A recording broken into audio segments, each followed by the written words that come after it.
That's your average. You're losing 95% of your audience in the first 30 days. Hey everyone, welcome to this episode of Aha Moments podcast with me, Kobi Omenaka. My guest this week is Brendan McNulty. The MVP was not an MVP. I came across Brendan as we are both mentors on the Growth Mentor platform, and I thought it'd be a great way to connect with people who are also in a similar kind of industry. I have been securely red-pilled, blue-pilled, I don't know what color pilled it is by AI. We had a great discussion in this episode talking about what an MVP is in its simplest terms, a minimum viable product, through to going quite deep into AI and automation and talking about what the future might hold for people who are embracing it and people who aren't embracing it as well. Actually, writing a book is not as difficult as having the motivation and the sit down and force yourself to do it instead of scrolling or watching Netflix. I had a great chat with Brendan, and all the details to connect with him are in the show notes at the very end. Hey Brendan, thank you so much for joining me on the Aha Moments podcast. How are you doing today? I'm doing great, thank you, Kobi. What about you? I'm doing great, yeah. We are recording at a time when the weather's starting to turn in the UK. You're in South Africa, you're in Cape Town, I believe. Yeah, so the weather's turning the other way, but I'm still in my shorts. Yeah, you're still in your shorts. Is that out of like steadfastness? Is that you're a shorts person for as long as possible, or is it just like that no, nice? it's 25 odd degrees here today, and I went surfing this morning. Wow. I'm trying to turn the screws. I was thinking, the weather's turning, but it's still 25 and it's still like surfing weather and stuff like that. So I spent like 2 weeks in Cape Town a few years ago and thought it was fantastic and did everything from the walking up, I think it's Platte Crip Gorge. That's it. To get up to the top mountain, which is awesome. And then did the wine routes and Victoria and Alfred areas into the V&A. Yeah. Is it Alfred or yeah. Alfred? Yeah, absolutely loved it there. So I'm slightly jealous of where you get to live. You're always welcome. Well, thank you. I might well take you up on that. So we connected via the Growth Mentor platform, which is where people who are a bit more experienced in business typically get approached by founders who want to get a bit of help, essentially, with their companies. So I think it's a good way to get a bit of an insight into your background and understand what you've been up to by means of explaining the Growth Mentor platform. Does that make sense to you? Yeah, sure. So in terms of Growth Mentor, what I like to do on the platform, it's just nice to find different challenges that people have and explore them with them and see what kind of processes that you've learned in the past that can be applicable to other people. The other thing that I like is that, I mean, my background covers a couple of areas. I've been doing consulting for large organizations as well as bootstrapping my own companies. So it's nice to speak to small organizations and say, okay, this is how you're going to get the maximum bang for your buck in doing exercises that will help you understand your users, and in understanding your users, help you build better product. This understanding the user split is something that's come up time and time again when speaking to people for this podcast. And it's still surprising how many people don't do that. The ideas may be really positive, maybe, world changing potentially, but if they don't know who you're trying to connect with, you don't know what they want or what your potential ICP's why is, then often it's for nothing, right?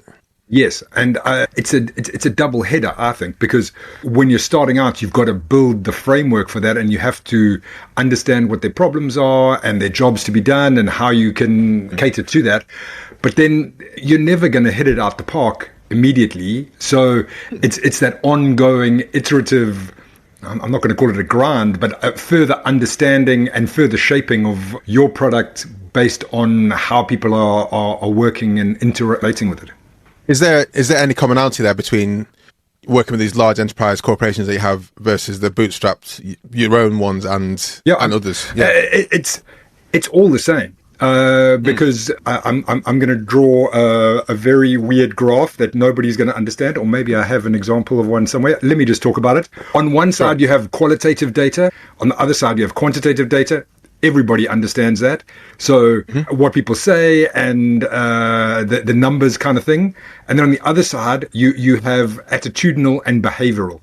So research methods that help you understand attitudinal, what people are saying about things, and behavioral, what they're doing. And you can plot all sorts of things on here, from analytics to heat maps to surveys to unmoderated. There's a whole bunch of tools.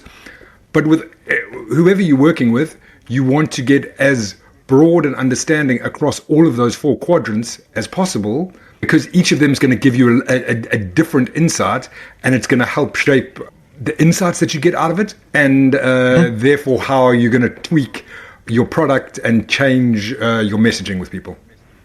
Yeah. And marketing, how you get more people, more of the same people through the door, and hopefully turn a profit, right? Yeah, that's the dream. So what is your background, and how would you describe it? What do you specialize in? I feel it's a bit of patchwork and has evolved. Yeah. So my background starts off in marketing. I was working for a company in the UK called eDiet 20 years ago, which helped people diet online. So we were then sold to Tesco at a later stage.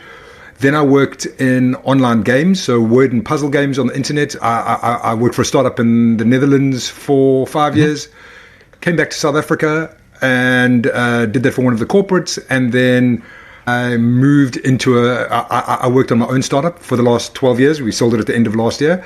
It's a product called Now Novel, which was an online novel writing course. It still is an online novel writing course. And at the same time, I was doing some consulting on conversion rate optimization, which I think everybody understands, but it has nothing to do with currency and a lot to do with extracting the maximum value about visitors on your website.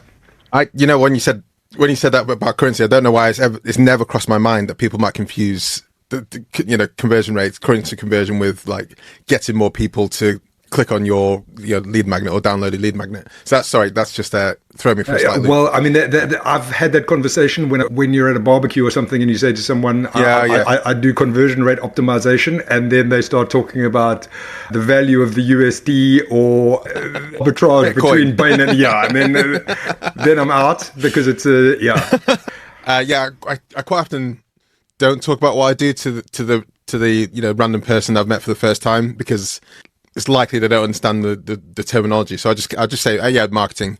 And I say, but what exactly? I'm like, well, the internet, I do it there. That's safer. That is pretty much the same route that I follow, because yes.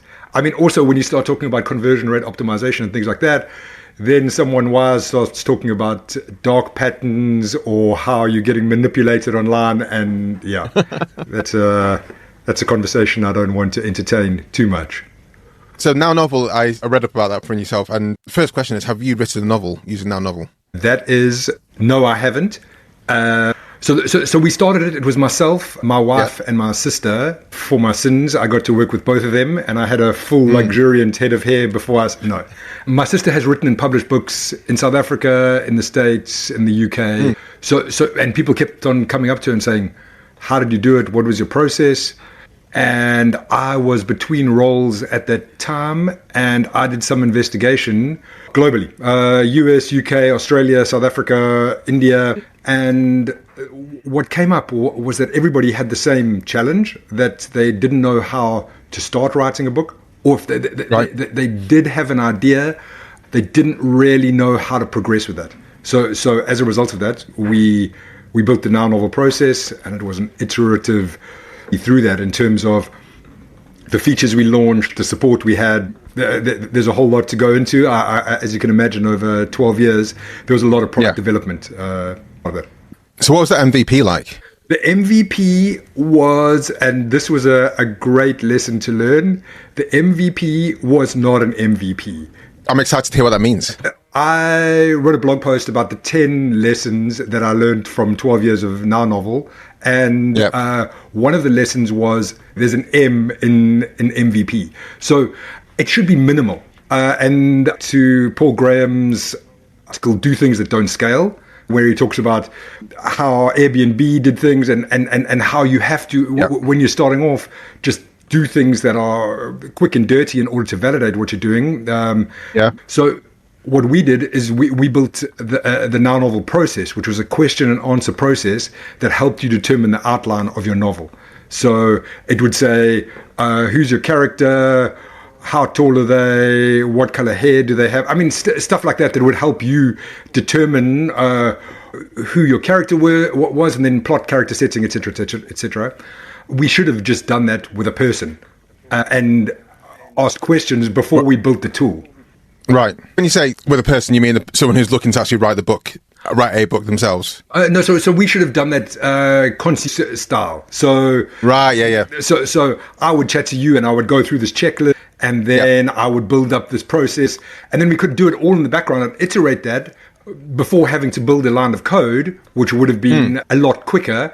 What we did find out as we went through the process, also, which would have been helpful to know with a person, is that actually writing a book is not as difficult as having the motivation and the sit down and force yourself to do it instead of scrolling or watching Netflix, because it's tough. So having a coach and having someone to hold your hand through the process is a very accountability. It's an accountability partner. Yeah. It's also someone to commiserate with you.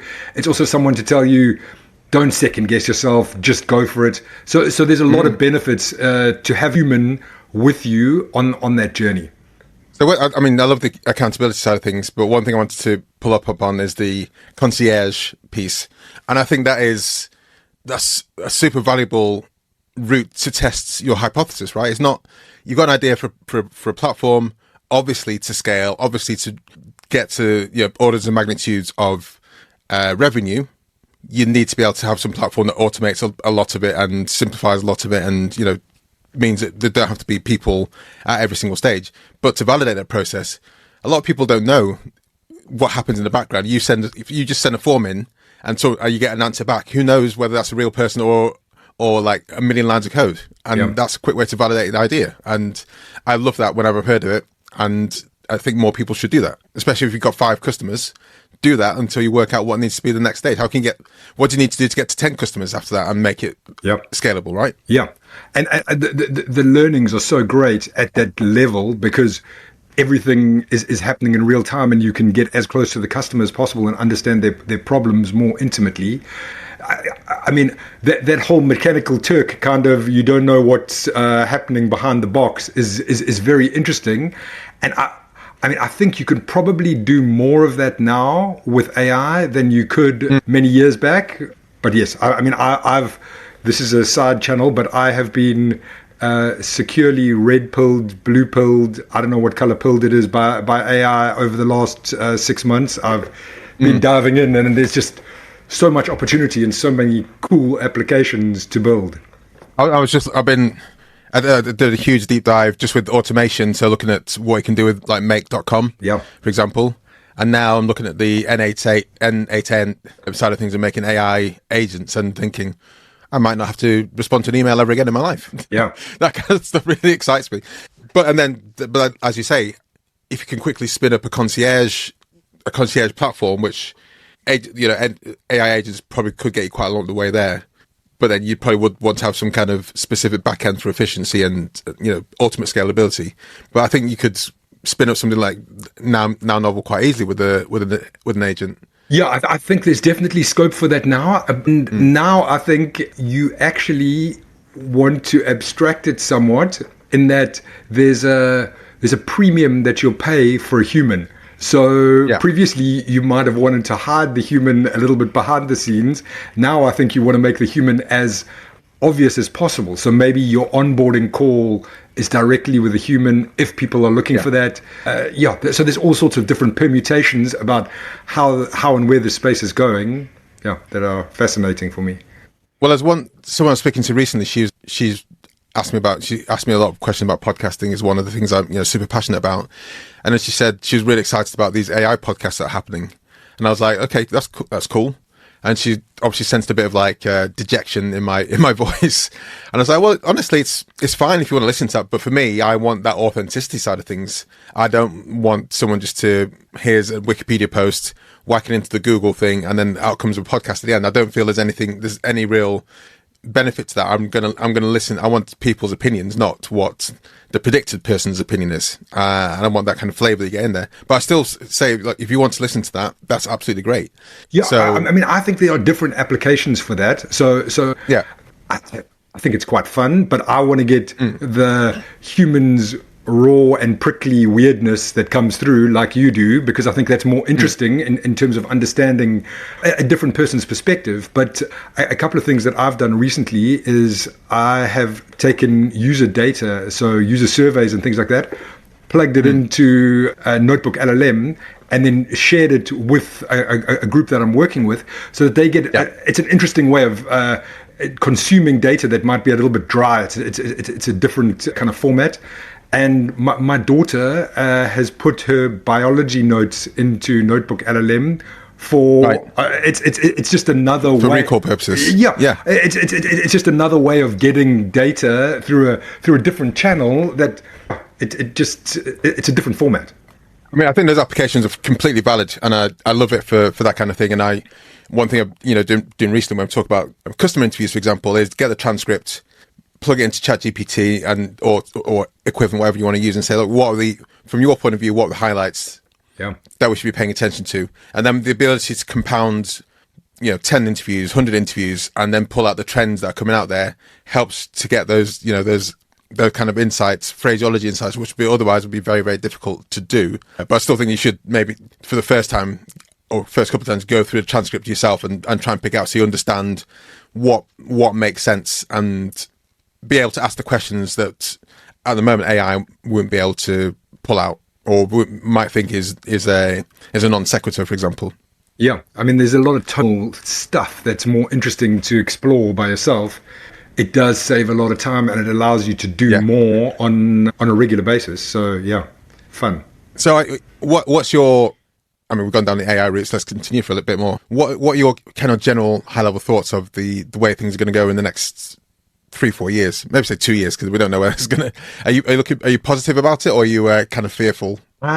So let me answer that question and go tangentially and say I at the beginning of this. So I've been dabbling with AI for the last year or so, as I suppose everybody is. And I decided at the beginning of this year that I was going to force myself in public to learn AI more. So I started an experiment that's called 52 AI experiments. So every week I send out a newsletter where I look at a different experiment from AI in terms of work and in terms of personal stuff. So I am a very bad DJ. So I got AI to help me DJ a little bit better.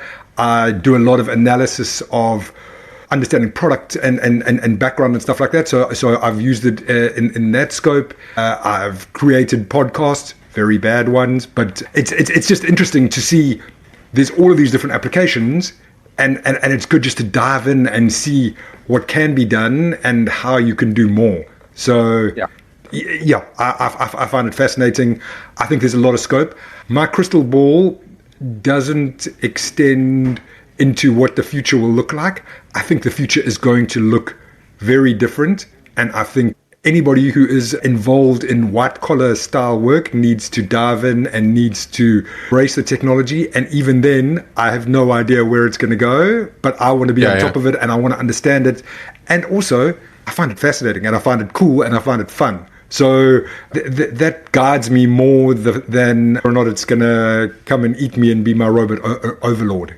I mean, I wasn't suggesting necessarily like Judgment Day as the fearful side of things, but I think there's obviously there's real life effects and permutations, and there's one really stark one to me was like when in the last couple of weeks as we record this, OpenAI released their Sora update, which meant that the image generation was easier and better than I had seen previously, and I was like, I'd seen some image generation before. I was like, okay, I mean that's fine, whatever, but now I'm like fearful for people who I know are designers and illustrators. Yeah. Like generally that they are going to be losing livelihoods in a way. And I've generated AI images in 5 seconds that are better than anything I've had designers do in the past. And that generally makes me fearful for people's roles. And when you talk about white collar as well, I think that it'd be all too easy for corporations to plug that into ecosystems and say, well, we don't actually need X person anymore because this AI implementation that we've acquired does all the standard deviations, or it does all the bank transaction, or it does all these things. And to top off of what you said, I think we can't be like an ostrich with a head in the sand. You need to be on top of it. really, to be able to understand what's going on. Yeah, and to be able to hopefully drive things where you want it to go. And I think even if you drive things where you want it to go, there will still be destruction and there will still be pain in the process. You don't know where I mean, it's hard to know where it's going to go. I don't know if you saw that memo from Toby Lutka from Spotify. So he said everybody needs to become an AI, not genius, but needs to have AI as their co-pilot in terms of how they work. Yeah. It needs to get disseminated throughout the organization. When I see a new role come in, I want you to show me how you've used AI and why this can't be done by AI, or what portion of this isn't an AI role. So I mean, he's a first mover. These are some sort of machinations, but yeah, there's definite changes afoot. Yeah. Are you aware of Sean Ellis? Yes, I am. Yeah. So I met him a couple of times, and last time he did a talk in London, and he's been really up on AI, and especially in the startup space where it's you can get a lot of leverage from that and make your runway a lot longer by being able to using AI to do a lot of things, basically. And one thing that made me laugh and kind of take a step back was when he because of who he is and the amount of books he has and the amount of blog articles that have been written about him, he'll often start off his AI conversation saying, think of me, Sean Ellis, as the person who created the term growth hacking. Now apply my reasons and rhymes and, how I think about things to this role. And so he doesn't even almost have to think like himself. He just tells AI to think like him. Yeah. And then that starts the conversation. And I'm like, that's insane, actually. Yeah. Your avatar is already out there and speaking for you. So I incur Sean Ellis, the GPT, every now and again, because it does shortcut quite a few things. Okay, I'll give it a whirl.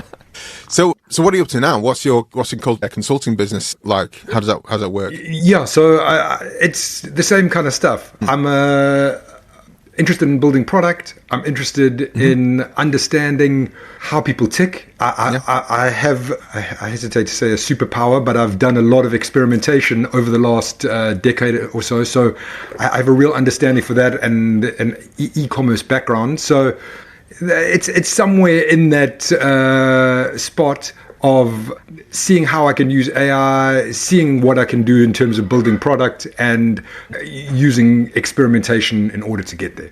And what kind of clients are you working with? What kind of clients do you want to work with? So I'm with a smattering of different clients. Fintech on some sides. I'm working with a lot of e-commerce. So in the past, I've worked with Canon across Europe. I've worked with Nike. I've worked with Sunspell. I've worked with P&O Ferry. So a lot of UK-based clients. And in South Africa, some groceries and people like that, the Bundesliga. So it's all, oh, wow. Yeah. The interesting thing about the Bundesliga is, unfortunately, I lack an interest in football or soccer or whatever you want to say. So even going to Cologne and hanging out with them was not, I mean, it was nice, but it was more interesting for the kill and the schnitzel than it was for the football, unfortunately. So yeah, that's a huge spectrum, working in the fintech through to ostensibly sporting and how they think about things. So it's the same thing. It's the same processes that you're going through.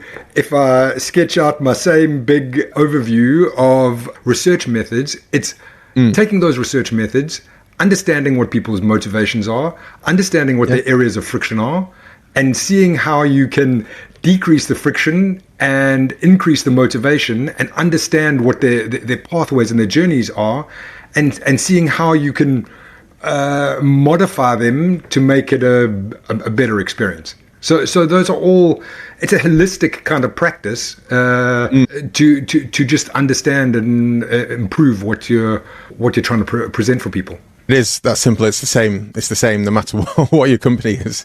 The methods to achieve those goals or to achieve the next step might be different. In large companies, you're bound up by more red tape, so you might have to speak to the finance and compliance and legal before the next step happens. But if in a small startup, you might be speaking already to the person who's got all the all the ducks in the same bag at the same time, and can just say yes, let's do what you're saying, Brendan. So I mean, the interesting thing to me, if I may take half of AI again, is what happens when it turns more agentic. So, and you don't need the website. So let's assume I'm looking for a green check shirt. You know that I've bought something from Sunspell before. You know what I have in my cupbod. You know that I like long sleeves. You know that I want to spend X amount. You know that my fit is like this. You've got all of my requirement. And then I just put it in and I say, go and find me something. Your agent comes back with 3 options. That's much easier than me going on the web and trying to find all different permutations. And I wonder what happens with that layer. I mean, it's still trying to optimize, but you're optimizing for an agent as opposed to a human, which is an interesting conundrum. And I don't know the answer to that. And that's going to be a permutation that'll be interesting to find out. And is that the kind of thing some of your clients are looking for, that kind of next level agent integration? No, I don't think anyone is really there yet. I mean, I think there are the beginnings of shopping helpers. So, and I've seen a couple of these. I think Amazon's got one now also, but it's you go to a website and you say, I'm looking for a green shirt, and it'll provide you something like that, or you can upload an image or something like that. But I don't think anyone knows what the web is going to be like in 2, 3, 5 years' time, which is both scary and interesting. I mean, for me, looking at Now Novel again, one of the major ways that we grew our audience was through content marketing. And once you acquire someone onto your website, you then funnel them through to your site, and then there's an onboarding, aha moment, etc., in order to get there. But what's interesting to me is what happens when all of those sort of generic top of funnel searches are hoovered up by using AI. It's not happening today. It's not happening tomorrow, but at some stage it'll become general practice. And how do you acquire customers? What does SEO look like? This optimization for LLMs. And I haven't found an acronym that I really like about this. I'm exploring it and trying to understand it, but it seems a lot to me like 2014 SEO in terms of guest posting, in terms of PR, in terms of stuff like that, which is interesting, but I don't know where it's going to go. So that's fascinating to me, and I think SEO is going to be on the decline. That's my take, and as a result of that, PPC is going to be on a decline. So where does that put Google? Where does it put where people are acquiring customers? I don't know the answer to that yet. I think one thing that's interesting is obviously there's going to be more people. The population of the world is still growing. People will still need to buy things. It's the method, it's the journey, the pathway that people are going to take to get to the things they need to buy that's going to differ. So with the SEO side of things, I feel there's going to be a shift somehow. But ultimately, at least the next iteration, I think content marketing is still going to have a big play. Because I think once people arrive at your site or absorb your content in whichever form, they need to buy into you. And the decline of the Google search that leads to that is probably a pronounced thing, and the decline of paying money on a PPC basis to get to your website might be a different thing. But I think the proliferation and at the moment I make video, I'm making podcasts, I'm writing on LinkedIn all the time, and I think those different touch points will have a more important effect as to how people to get to your platform, whether it's your website, your app, your community in some way, shape, or form. I would, sorry. Yeah. I would agree with you, because I think, going back to what you said earlier, there's something around a specific perspective from a human that'll be different from what the LLM will give you, because the LLM by its nature is going to give you the wisdom of the masses. Now, Kobi, you are going to have a different perspective because you are not the masses, and also you are a personality, and your personality will be different from the LLM. I mean, look behind you. You can see that what you're into, how you're differentiated, and that tells you, and I also think, though I don't particularly want this to be true, is that the day of the influencer in some sort of form is actually continues to be on the ascendant, because social channels and interacting with humans remains something tangible and useful, and a sort of a primal human urge. Yeah. I mean, I now get the. I don't like to call them influencers, because I feel influencers a bit trite as a word, because you tend to get influencers who are, they did a bit of dance, or they did some cooking nominally, but there's some really powerful, interesting people on YouTube. I think a guy called Marcus Brownlee, who's a tech person, and like every time Apple releases a thing, he does like a half-hour like breakdown as to what the new features on the iPhone are. So now when I think about, should I have a look at the iPhone, I'll go to Marcus Brownlee and see what he's talked about related to that thing, because I get his vibe now, I get his level, and his opinion carries more weight than a lot of other people's opinions, and the way, you kind of buy into that side of things. So I think that kind of considered influencer and people who do a bit more long form content, I think is really powerful, and hopefully I see does prevail. But then the challenge there is that not many people can do that or will do that. And it leans back to you need to upskill in AI, you need to upskill in, content creation if you want to make sure you're ahead, or be willing to pivot into the next thing each time the next thing happens. Yeah, so I am not a tinfoil hat wearer, but I'm not a big fan of social media. So I don't know if LinkedIn counts as a social network. I'm sure it does. I'm not on Instagram or Facebook or anything like that, but I love YouTube. I mean, I have a lot of nerdy interests, and there are so many sourdough guys on YouTube. There's a guy called Gluten Morgan who's... Why not? Why not? Yeah, exactly.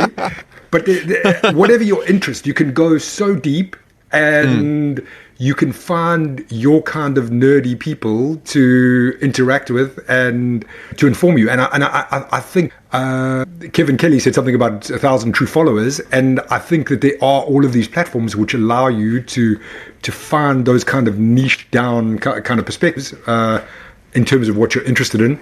But then also, by the same token, there are people who need 3 or 4 million true followers in order to scale and do whatever they're doing. And those are the platforms available to them. This podcast is called Aha Moments Podcast, Brendan. So I've got 3 questions to ask you. The first one is, in a product or service that you've worked on, or a company you've worked in, can you think of an aha moment? Yes. Can I show you a picture? You can do. So I... is it on your screen, is it? Yeah, I'm going to share my screen briefly. Oh, there we go. So I don't know if you've seen this before or someone else has shared this, but this is from user onboard from many years ago. And this just speaks to me in terms of looking at onboarding, in terms of how people always talk about features, advantages, and benefits. But this really sums it up for me in terms of, this is your potential customer. What you're making is not this flower, which it's what you turn into. So the benefit behind it, in terms of this awesome person who can do rad stuff. You can swear, it's okay. Now I've fluffed it, so I'll leave it. Sorry, carry on. No, so for the benefit of people who are just listening to this, so Brendan's shown one of my is a fun. I love this picture. It's Super Mario, and back in the proper in the SNES version back in the 80s. So really pixelated. And when if you don't know Super Mario, when he jumps on the flower, then he gets a few more extra powers. And what Brendan's saying is, your potential customer is Mario at this point. Your product nominally is this flower that's going to give you the powers, but it's not that. Your product is, what you're selling is, or your business is, the outcome. It's like Super Mario on steroids at the end, and that's what you're selling. And your product, whatever you think you're selling, is just a kind of a means to get that person to there. And you want to get them to that feeling, you want to get them to that benefit, you want to get them to that outcome, and that's your kind of just a conveying, I guess, channel for that, right? Yeah, exactly. But that's also, if you look at that, it also speaks to your onboarding and your aha moment and things like that, because what you're looking to do is not tell people 100 things about this is the flower, this is how many petals it has, this is how it grows, and this is its phylum, and whatever the case may be. Xylem and phloem. How do we know that? I know this. That's my A-level biology just come like straight in there. It's like, what? Carry on, sorry. No.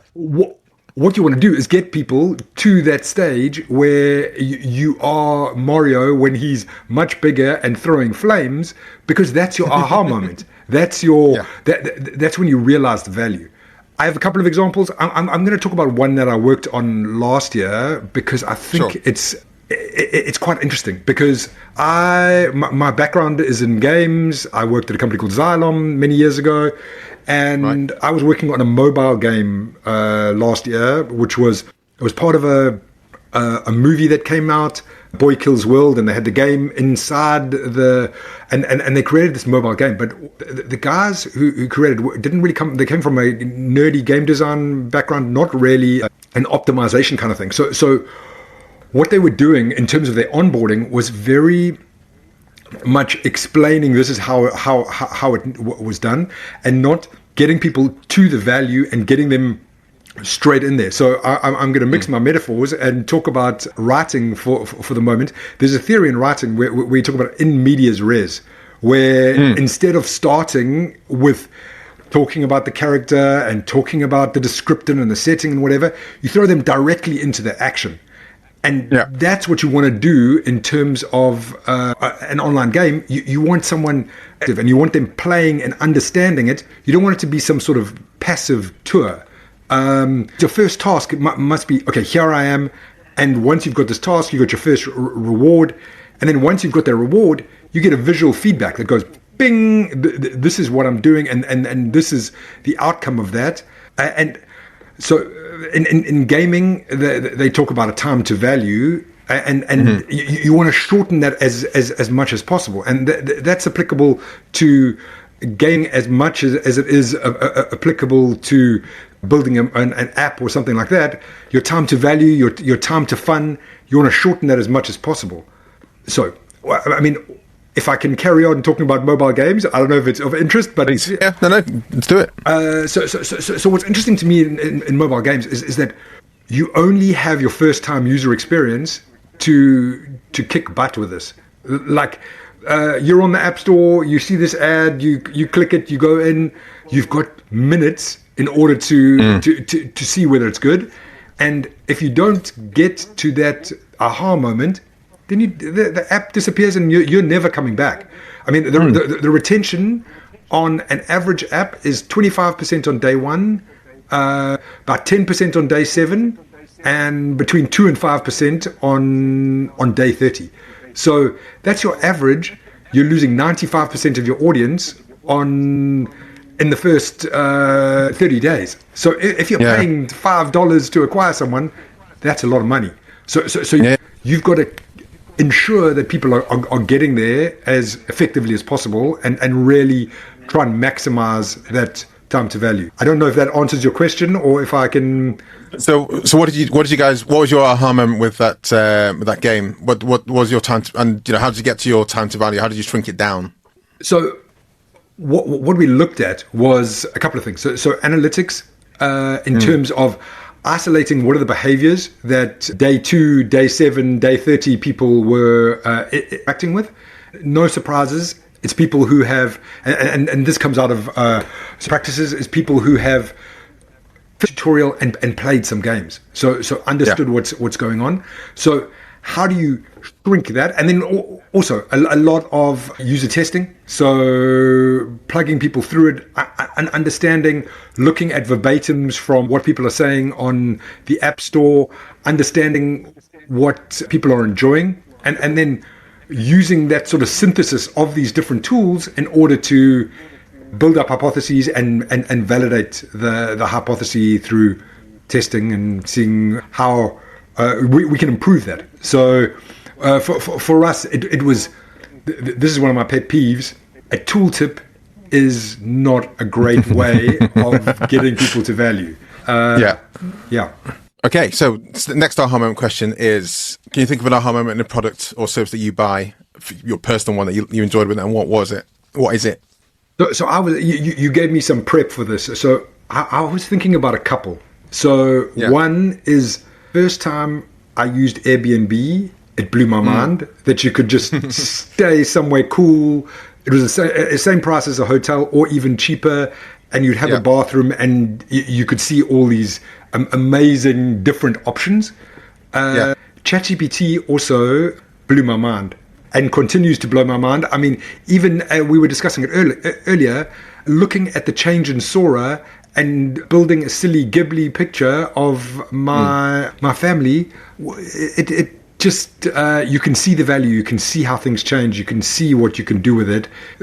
Those immediate reminders are great. With the Airbnb piece, it was before Airbnb was a thing, but my wife and I, before we were married, went to New York, and I was just like, I really don't want to stay in this hotel in New York. There must be a way to like rent someone's room or place for a couple of days. And I really can't remember what the service was, but we found this like studio apartment in Manhattan, and I absolutely loved it. It was just like, this is exactly where I want to be. I'm in New York.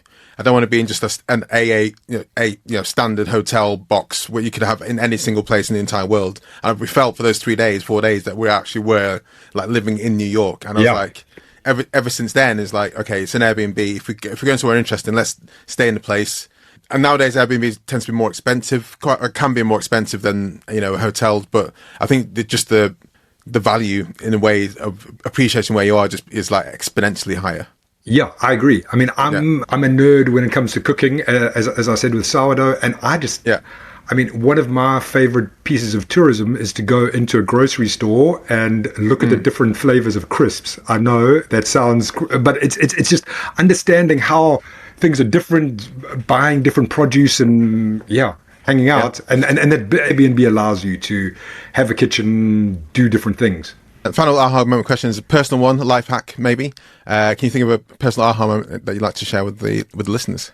I mean, a personal one, I have a consistent sort of aha moment, and I don't know if it comes with baking. There's so much tinkering and value that I get out of different things. Like I was talking about my friend Gluten Morgan on the internet.